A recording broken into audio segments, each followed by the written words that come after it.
घमंडी मच्छर की कहानी। एक समय की बात है, एक घने जंगल में एक मच्छर रहता था जो किसी से भी नहीं डरता था। वह पूरे दिन जंगल में सारे जानवरों को परेशान करता फिरता था, इसीलिए उसे उस जंगल में कोई भी पसंद नहीं करता था।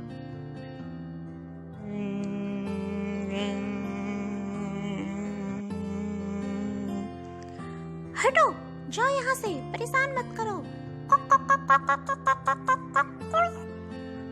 देखो, ये मच्छर तो दिन भर हमें परेशान करता रहता है। और उसके इस बर्ताव की वजह से उसका कोई भी दोस्त नहीं था। एक दिन वह एक शेर के पास से गुजरा जो वहाँ शांति से बैठा हुआ था और मच्छर उसके आसपास मंडराने लगा। गंदे कीड़े, भाग जाओ यहाँ से। लेकिन उस मच्छर को ऐसा करने में बहुत ही मजा आ रहा था। तुम अगर सोचते हो कि मैं तुमसे डरता हूँ तो तुम गलत हो। और ऐसा कहते हुए उसने शेर के नाक में जोर से काटा।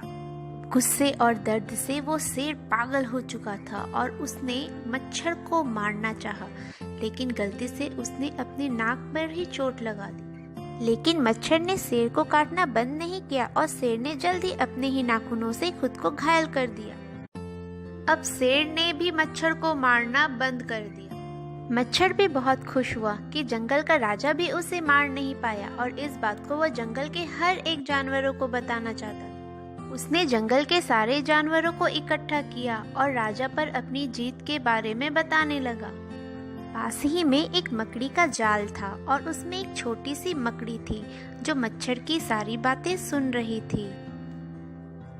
मच्छर इतना खुश था और अपनी तारीफ के पुल बांधने में इतना मग्न था कि उसे वह मकड़ी का जाल दिखा ही नहीं और वह सभी जानवरों के ऊपर उड़ने लगा और इसी तरह गलती से वह मकड़ी के जाल में जा फंसा।